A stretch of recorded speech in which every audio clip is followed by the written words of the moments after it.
Todos muy buenas noches, hermanos.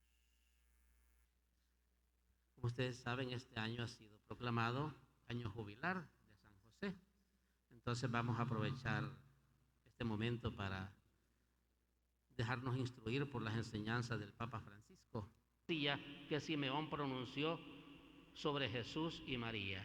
Ahí está José en el templo y se sorprende ante estas profecías. Para proteger a Jesús de Herodes, permaneció en Egipto como extranjero. De allí que también se reconoce a José como un protector de los migrantes, ya que él emigró a Egipto. De regreso en su tierra, vivió de manera oculta en el pequeño y desconocido pueblo de Nazaret en Galilea, de donde se decía: no sale ningún profeta y no puede salir nada bueno de Nazaret. Un texto del Evangelio de San Juan. Lejos de Belén, su ciudad de origen, y de Jerusalén, donde estaba el templo. Decisiones que tuvo que tomar José, decisiones no fáciles. Tuvo que discernir él, viendo la situación que se vivía. ¿Por qué se quedó a vivir él en Nazaret y no volvió a Belén ni tampoco a Jerusalén? Cuando durante una peregrinación a Jerusalén perdieron a Jesús, que tenía 12 años, él y María lo buscaron angustiado y lo encontraron en el templo mientras discutía con los doctores de la ley. Una vivencia familiar que se ha repetido y se puede repetir pues en las familias, esta experiencia que vive José. Después de María, Madre de Dios, ningún santo ocupa tanto espacio en el magisterio pontificio como José, su esposo. José es un ser humano como todos los demás, igual a nosotros. Entonces, podemos nosotros vernos retratados en la persona de José, o José puede verse retratado en la persona de cada uno de nosotros. Entonces este detalle pues es muy significativo, no por gusto del Papa Francisco, que en su ministerio opta siempre por lo humilde y lo sencillo, nos propone a este santo. Ya sabemos pues de dónde él tomó el nombre, en quién se inspiró para elegir este nombre de Romano Pontífice, de un santo de la Edad Media que se llama Francisco y que optó por la humildad y la pobreza. Y luego ahora nos invita a nosotros a fijarnos en un santo que, siendo tan extraordinario, sin embargo casi pasa desapercibido. Su figura es verdaderamente extraordinaria, sin embargo, como nos dice, cercana a nuestra condición humana. Pensemos la vida de cada uno de los que estamos aquí. ¿Quiénes son los que están cercanos a nosotros? No son estrellas de cine ni personas extraordinarias, son gente común y corriente. Entonces, así es nuestra vida, por personas comunes. Y dice el Papa, generalmente olvidadas. Muchas veces, personas olvidadas, que no aparecen en las portadas de los diarios, ni de las revistas, ni en las grandes pasarelas del último show, pero que, sin embargo, y sin lugar a dudas, están escribiendo hoy los acontecimientos decisivos de nuestra historia. Si nosotros pensamos cada día quiénes nos han ayudado hoy, qué personas han intervenido en nuestra vida hoy, a veces son las mismas personas, o a veces son otras que ni siquiera las conocemos, pero nos han ayudado.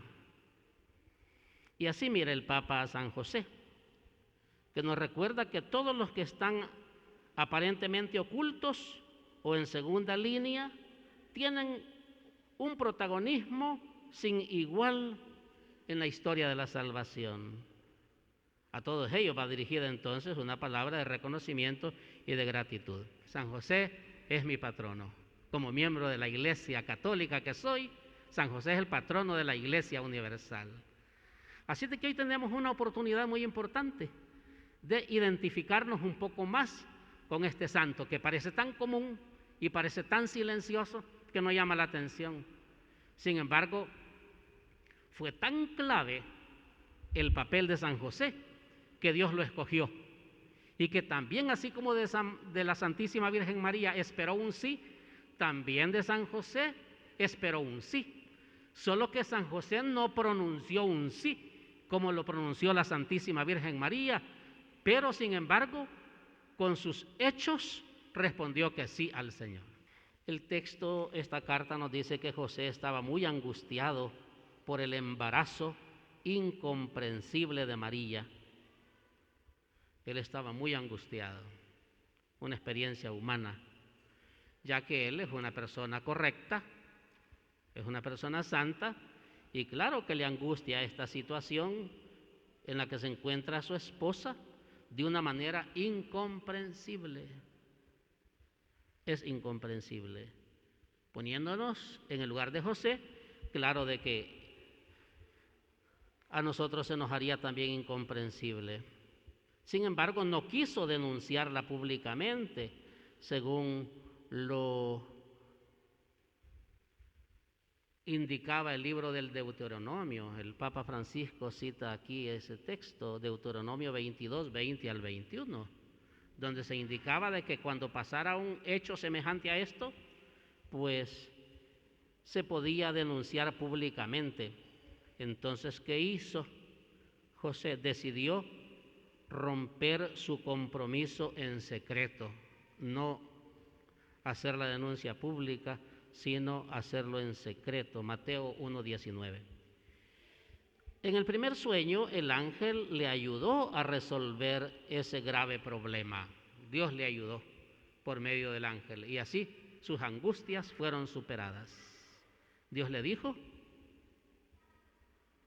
Mateo 1:20 al 21. Dios le dijo, no temas aceptar a María tu mujer, porque lo engendrado en ella proviene del Espíritu Santo. Y continúa el texto. Su respuesta fue inmediata.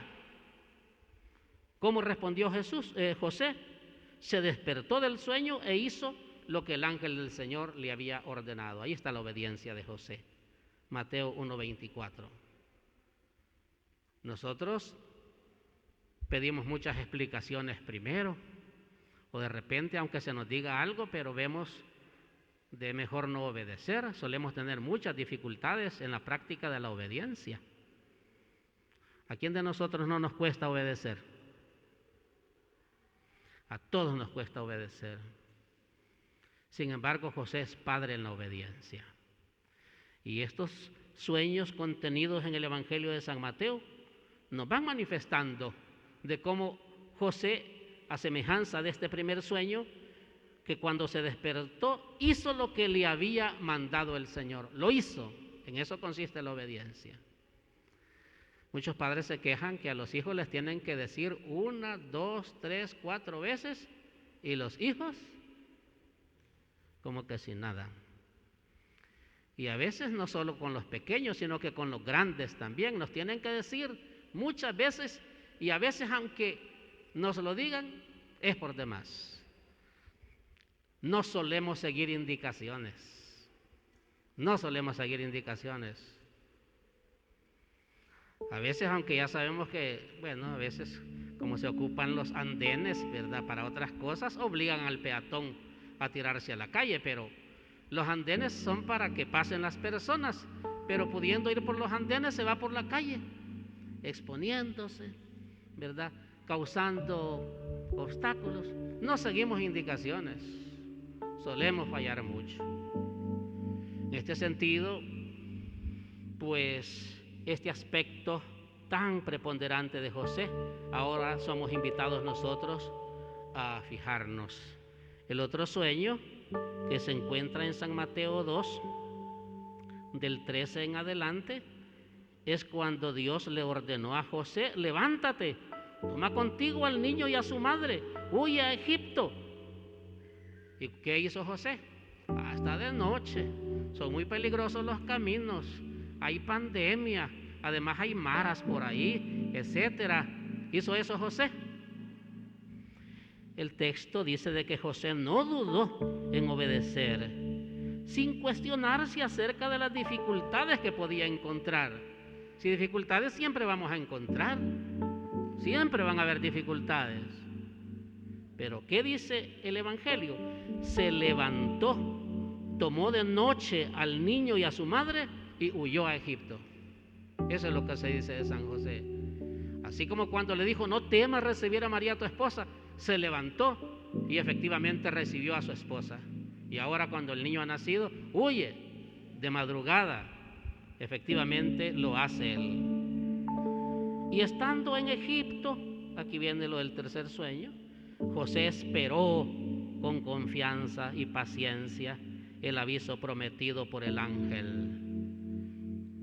Paciencia y confianza, dos aspectos muy importantes: tener confianza y tener paciencia. Solemos ser muy impacientes y solemos ser muy desconfiados. José nos da ejemplo de paciencia y de confianza. Cuando en el tercer sueño, el mensajero divino, después de haberle informado que los que intentaban matar a Jesús ya habían muerto y que por lo tanto era oportuno volver, ahí viene el tercer sueño, Mateo 2 del 19 al 20, él le dice que ya puede retornar. Y José, la misma respuesta, obedeció sin vacilar. Se levantó, tomó al niño y a su madre y entró en la tierra de Israel. Mateo 2:21. Pero durante el viaje, y aquí viene el cuarto sueño, durante el viaje de regreso, él recibió noticias de que Arquelao reinaba en Judea en lugar de su padre Herodes. Tuvo miedo de ir ahí. Y avisado en sueños, esta es la cuarta vez que sucede, el cuarto sueño, avisado en sueños, se retiró a la región de Galilea y se fue a vivir a un pueblo llamado Nazaret. Este es el cuarto sueño, Mateo 2, 22 al 23. Así, el evangelista relata que José afrontó el largo e incómodo viaje de Nazaret a Belén, según la ley del censo del emperador César. Tuvo que ponerse en camino hacia Belén para inscribirse, obedeciendo la ley, en condiciones que no eran convenientes. María ya estaba a punto de dar a luz. Lo mejor era quedarse en donde estaban, y sin embargo se ponen en camino obedeciendo lo que ordenaba la ley. Y San Lucas en particular se preocupa de resaltar que los padres de Jesús observaban todas las prescripciones de la ley. Por ejemplo, cuando fueron a presentarlo al templo. San Lucas 2:21. José, en su papel de cabeza de familia, enseñó a Jesús a ser sumiso a sus padres según el mandamiento de Dios. San Lucas dice de que cuando Jesús tenía 12 años y fue al templo, regresó con ellos y les obedeció. Así José ejerció también, así como enseñó, así como él practicaba la ley, ayudó también a su hijo a saber ser obediente en las cosas del Señor. Y ese relato es muy hermoso porque de esa manera nos describe de cómo Jesús, durante todo su tiempo de vida oculta, permaneció obedeciéndoles. Todos estos acontecimientos, concluye el texto, muestran que José ha sido llamado por Dios para servir directamente a la persona y a la misión de Jesús mediante el ejercicio de su paternidad. De este modo él coopera en la plenitud de los tiempos en el gran misterio de la redención y es verdaderamente ministro de la salvación. Así se le llama en este documento a José, ministro de la salvación.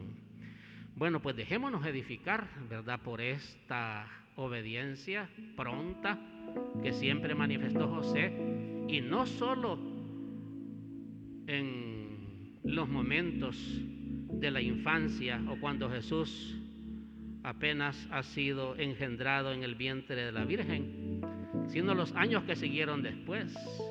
No sabemos hasta qué edad José estuvo cumpliendo con su deber de padre, no lo sabemos hasta qué edad.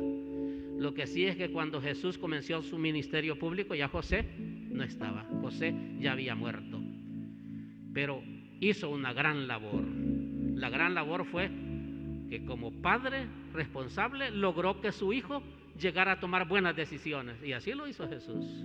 Jesús llegó a tomar buenas decisiones porque tuvo un padre que lo pudo orientar y porque tenía un padre que era obediente a las cosas del Señor. Pedimos nosotros también que nos ayude como padre. Él es nuestro Padre, San José, que interceda por nosotros, que nos forme a nosotros también, y que igual que Él, nosotros podamos ser obedientes a la palabra del Señor. Que así sea.